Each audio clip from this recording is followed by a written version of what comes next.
महापुरुष अपने जीवन में कभी अनर्गल क्रियाएं नहीं करते हैं। महापुरुष अपने जीवन में कभी चोरी नहीं करते। महापुरुष अपने जीवन में कभी मद्य मांस मधु का सेवन नहीं करते। महापुरुष अपने जीवन में कभी रात्रि भोजन नहीं करते, कभी अभक्ष्य भक्षण नहीं करते। वे तो मात्र प्रजाजनों की रक्षा करने के लिए निरंतर तत्पर बने रहते हैं। जहां युद्ध क्षेत्र में जब महाभारत के युद्ध का प्रसंग आया और उसी स्थान पर जो है युद्ध होना था, लेकिन वहां पर बहुत सारे टिड्डी दल थे। एक तरफ भयंकर युद्ध और दूसरी तरफ उन प्राणियों की रक्षा करना, क्योंकि उन प्राणियों ने अंडे दे रखे थे। इन प्राणियों की रक्षा कैसे करें? तो श्री कृष्ण ने अर्जुन से कहा कि देख अर्जुन, सामने हाथी खड़ा है और हाथी जहां पर खड़ा है उसी के नीचे बहुत सारे अंडे रखे हुए हैं। इन अंडों की सुरक्षा कैसे करें? श्री कृष्ण के मन में दया के भाव आए कि आज जो है ये टिड्डी दल उड़ रहा है, इनके मन में पीड़ा है। उनकी पीड़ा को श्री कृष्ण ने जाना और जान करके जो है अर्जुन से कहा कि अर्जुन, तेरे को जो है हाथी की गले में लटकी हुई जो घंटी है, उस घंटे को जो है शर बाण के माध्यम से संधान करके इनकी जो है रक्षा करनी है। श्री कृष्ण का आदेश पाकर के अर्जुन ने सर संधान किया और सीधे उस घंटी के ऊपर अपना निशाना बनाया और निशाना बना करके जो है उस घंटी को शरबाण के द्वारा तोड़ करके उन अंडों के ऊपर जो है घंटी के द्वारा जो है उन अंडों की सुरक्षा कर ली। ऐसा ये श्री कृष्ण का जीवन, श्री कृष्ण का जीवन था कि मित्रता का। हम सभी जानते हैं कि जिनके बाल सखा सुदामा रहे, कैसे बाल सुदामा ने जो हैं दोनों साथ साथ में पढ़े, दोनों साथ साथ में लिखे और दोनों ने जो है अपने जीवन को जिया। लेकिन काल पाकर के जो है एक तो राजा बन गया और एक वैसा का वैसा दरिद्री बना रहा।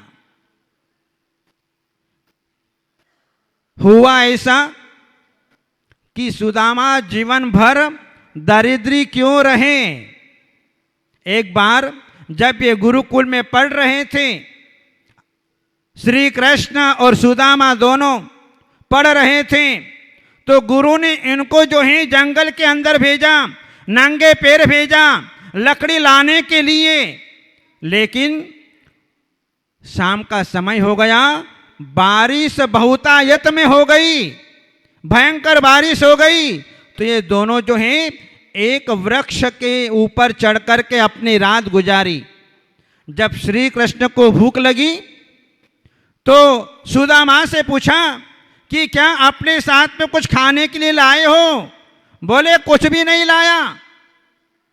ध्यान रखना, गुरु से छल, मित्र से झूठ, गुरु से झूठ, मित्र से चोरी, केहो निर्धन केहो कोड़ी, तत्काल फल मिल जाता है। जहां उस समय तो सुदामा ने मना कर दिया कि मेरे पास में कुछ भी खाने की सामग्री नहीं है, और जो जब स्वयं को भूख लगी तो निकाली जेब में से पोटली और चने खाने लगे। चने खाने लगे तो चने खाने की आवाज आई, दांतों की आवाज आई, क्योंकि चने में जोर लगता है, आवाज आती है। व्यक्ति कितना भी अपने जीवन में छिपाने का प्रयत्न करे लेकिन छिप नहीं सकता। तो श्री कृष्ण ने कहा कि सुदामा ये आवाज कहां से आ रही है? बोले मुझे ठंडी लग रही है, ठंडी के कारण मेरे दांत ठंडी के कारण मेरे दांतों से आवाज आ रही है। एक थोड़ा सा झूठ बोल दिया जिसके कारण जीवन भर दरिद्री बने रहे, आपने जीवन में धन का सुख नहीं देखा। और जो है इधर तो श्री कृष्ण राजमहल में जो है वे राजा बन गए और जो है सुदामा वैसे के वैसे रह गए। एक दिन जो है पत्नी ने कहा कि जाओ, अपन कब तक जो है ये दरिद्रता का अनुभव करेंगे। आज तुम्हारे बाल सखा श्री कृष्ण आज राजा बने हुए हैं, इस प्रकार से जो है मैं उनके सामने कैसे जाऊंगा। लेकिन पत्नी ने कहा कि नहीं जाओ, वो आपकी मदद करेंगे। और सुदामा चलते रहे चलते रहे चलते रहे। देखा राजमहल द्वारिका के अंदर कहाँ पता चलेगा कि कहाँ रहता है श्री कृष्ण, कहाँ रहता है। धीरे धीरे पूछते पूछते द्वार पर पहुंच गए और द्वार पर पहुंचने के बाद जो है द्वारपाल ने कहा आप कहाँ से आए। बोले मैं कृष्ण का बाल सखा हूं। सिपाही ने कहा मुझे तो नहीं लगता है कि आप कृष्ण के बाल सखा हो, ये आपकी दशा है। फिर भी वह गिड़गिड़ाया और उसके चरण में झुक पड़ा और कहा कि नहीं मुझे कृष्ण से मिलना है, आप जाओ कृष्ण को समाचार दो। उस पहरेदार ने जो है अपने स्थान पर दूसरे को नियुक्त किया और जाकर के सूचना दी श्री कृष्ण को। और श्री कृष्ण को जैसे सूचना मिली वैसे ही राज सिंहासन से उतर करके अपने बाल सखा को आया देख तत्काल जो है वे अपने राजमहल के द्वार की ओर आ गए और जो है सुदामा को अपने गले से लिपटा लिया और देखा तेरी ऐसी दशा। और जो है अंदर जो है राजमहल के अंदर ले गए, उसे स्नान कराया, पहनने के लिए अच्छे कपड़े दिए, भोजन दिया और पूछा क्या बात है आज कैसे आना हुआ, कैसे याद आ गई। बोले कि ऐसी ऐसी बात है। बोले भाभी ने मेरे लिए क्या भेजा। बोले कुछ नहीं भेजा। फिर झूठ बोल गया, कुछ नहीं भेजा। और जो है पुराना दुपट्टा पहना हुआ था, उस पुराने दुपट्टे में जो है उसने सुशीला ने चेवड़ा बांध करके दिया था, वो छिपाने लगा कि कृष्ण कहीं मेरे चेवड़े को खींच नहीं ले।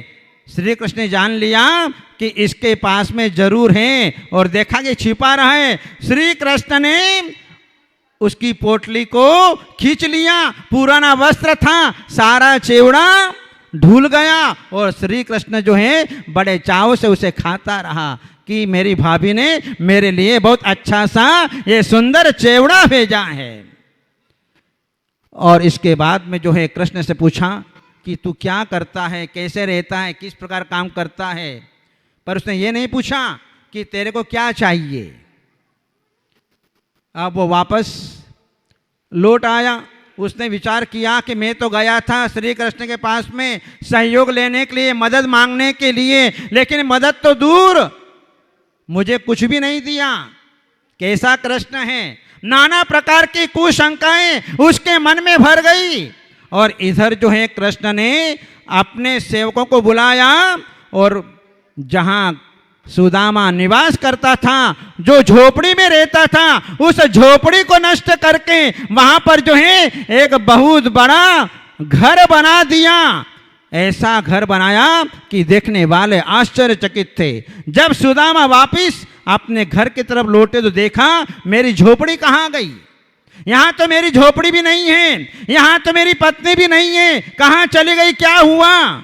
इतने में जो है भीतर से दो सेवक आए, उनसे पूछा कि यहां पर एक झोपड़ी थी, वो झोपड़ी कहां गई। बोले ये झोपड़ी अब झोपड़ी नहीं रही, ये झोपड़ी आपका जो है ये मकान बन गया है, आलीशान बिल्डिंग बन गई है। जहां श्री कृष्ण ने अपने मित्रता का व्यवहार निभाया। सच्चे दोस्त अपने जीवन के अंदर कम मिला करते हैं, स्वार्थी दोस्त तो बहुत मिल जाते हैं, लेकिन निस्वार्थ मित्र का मिलना बहुत कठिन होता है। ये भाग्य से मिला करता है। इसलिए श्री कृष्ण जैसी मित्रता, जिस समय युद्ध क्षेत्र में युद्ध करने की बात आई, उस समय बड़े बड़े योद्धा थे, द्रोणाचार्य जैसे, भीष्म पितामह जैसे बड़े बड़े योद्धा वहां पर बैठे हुए थे। और जो है युद्ध करने की बात आई, और युद्ध करने की बात आई तो अर्जुन ने मना कर दिया कि नहीं, मैं अपने गुरु का वध नहीं कर सकता, मैं अपने पूज्य पुरुषों का वध नहीं कर सकता।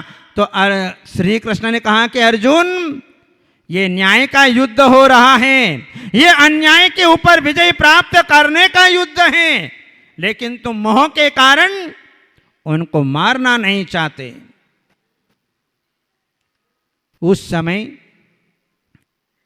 श्री कृष्ण ने गीता का पाठ पढ़ाया, अध्यात्म का पाठ पढ़ाया, जहां उस युद्ध क्षेत्र के अंदर, जहां केवल एक श्रोता और एक वक्ता थे। अर्जुन श्रोता था और श्री कृष्ण वक्ता थे। बहुत समझाया, अध्यात्म का उपदेश दिया और उसके मोह को दूर किया। जिस युद्ध क्षेत्र के अंदर एक गीता पढ़ाई गई, वह आज वैदिक संस्कृति में घर घर में वह गीता पढ़ी जा रही है। जिस गीता को हमारे कुंद आचार्य देव ने अपने यहाँ पर समय सार का रूप दिया, उस समय सार के अंदर हमें अध्यात्म का परिचय कराया, आत्मा का परिचय कराया कि आत्मा का स्वरूप क्या है, कैसा है, किस प्रकार का है, अन्य लोग आत्मा के रूप में किस प्रकार से मानते हैं और हमारा जैन दर्शन किस प्रकार से आत्मा को मानते हैं। सारा परिचय प्राप्त कराया कुंद आचार्य देव ने। और वो समय सार आज जैन समाज के अंदर घर घर के अंदर जो है वह पढ़ा जाया करता है। जहां श्री कृष्ण ने पाठ पढ़ाया था कि अपने जीवन में कर्म करते चलो, फल की इच्छा मत करो, वही हमारे कुंद आचार्य आदि भगवंतों ने हमें अपने जीवन में पढ़ाया कि तुम्हें जीवन में किसी प्रकार की इच्छा नहीं रखना। और वह जो है हमें अपने जीवन के अंदर पढ़ने को मिल रहा है। जब जेल में जीवन जिया, महलों में जीवन जिया, और जो है एक बार श्री कृष्ण की अंगुली में रक्त आ गया तो वहीं पर सत्यभामा खड़ी हुई थी, वहीं पर द्रौपदी खड़ी हुई थी। सत्यभामा ने विचार किया कि मैं अभी जो है कपड़े की पट्टी लेकर के आती हूं और अपने स्वामी की अंगुली में बांधती हूं। वह दौड़ती हुई चली गई सत्यभामा। इधर जो है द्रौपदी ने देखा कि जब तक सत्यभामा आएगी तब तक तो जो है अंगुली से बहुत रक्त निकल जाएगा। उसने जो है अपने साड़ी का पल्लू फाड़ा और जो है उसकी अंगुली पर पट्टी बांधी और रक्त बंद हो गया। इतने में वो सत्यभामा आ गई।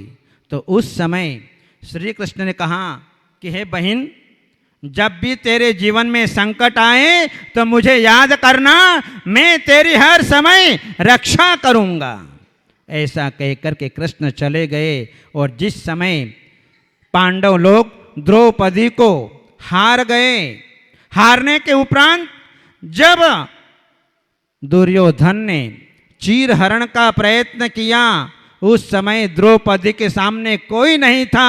वहां पर जबकि सब बड़े बड़े योद्धा लोग बैठे हुए थे, सब देख रहे थे, लेकिन किसी की हिम्मत नहीं थी कि उस दुर्योधन को, दुशासन को रोक ले। अंत में जिसका कोई शरण नहीं होता है उसका भगवान शरण हुआ करता है। अशरण के तुम शरण हो, निराधार आधार, में डूबत भव सिंधु में खेर लगाओ पार। कितनी बड़ी शक्ति मिलती भगवान के पास में आने के बाद। उस द्रौपदी ने वहीं पर जो है श्री कृष्ण का स्मरण कर लिया। और श्री कृष्ण कहाँ थे पता नहीं, वे साड़ियां भेजते रहे। दुशासन जो है साड़ी खींचते खींचते थक गया और अंत में हार गया और जो है द्रौपदी के धर्म की रक्षा हो गई। इस प्रकार से श्री कृष्ण ने अपने जीवन में नाना प्रकार के संघर्षों को झेला है। जहाँ हम अपने जीवन में उन श्री कृष्ण ने अपने जीवन में कैसा काम किया कि मुनिराज रोगी थे, मुनिराज को रोग हो गया, तो मुनिराज को रोग होने के उपरांत कोई भी धर्मात्मा श्रावक, सम्यक दृष्टि श्रावक अपने गुरु की बीमारी को नहीं देख सकता है। श्री कृष्ण को पता चला, तत्काल वैद्य को लेकर के गए और जो है वैद्य ने औषधि बताई और औषधि बताने के बाद अब कैसे करें, क्योंकि मुनिराज किस चौके में जाएंगे पता नहीं चलता। तो श्री कृष्ण ने लड्डू बनवाए औषधि मिश्रित और वे लड्डू प्रत्येक चौके के अंदर उन्होंने पहुंचा दिए। और जो है मुनिराज जहां गए वहां उनको औषधि मिल गई और औषधि मिलने के उपरांत वे निरोग अवस्था को प्राप्त हो गए। उस वैयावृत्ति का फल उन्हें अपने जीवन के अंदर मिला। अपन 16 कर्ण पूजा में पढ़ते हैं, निस दिन वैयावृत्य करैया सो निश्चय भव नीर तिरैया। जो निरंतर अपने जीवन में वैयावृत्ति करता है, सेवा करता है, दुखी जीवों की पीड़ाओं को दूर करता है, मुनिराजों की सेवा करता है, वह एक दिन अपने जीवन में इस संसार समुद्र से पार हो जाया करता है। और उन्होंने अपने जीवन में नेमिनाथ भगवान के पाद मूल में तीर्थंकर प्रकृति का बंध कर लिया और वे आने वाली 24 में अपने यहाँ पर 16वें नाम के तीर्थंकर, निर्मल नाम के तीर्थंकर अपने यहाँ पर पैदा होंगे। हम भी जो है अपने जैन दर्शन के अनुसार श्री कृष्ण का जो है स्मरण करते हैं भावी तीर्थंकर के रूप में। तो आज जो है हमने यहाँ पर ये मंगलमय आराधना की। हमारे सहोधर्म इंद्र आदि इंद्रों ने मिलकर के भगवान की आराधना की। आप सब के लिए मंगलमय आशीर्वाद। इन्हीं मंगलमय भावनाओं के साथ बोले आदिनाथ भगवान की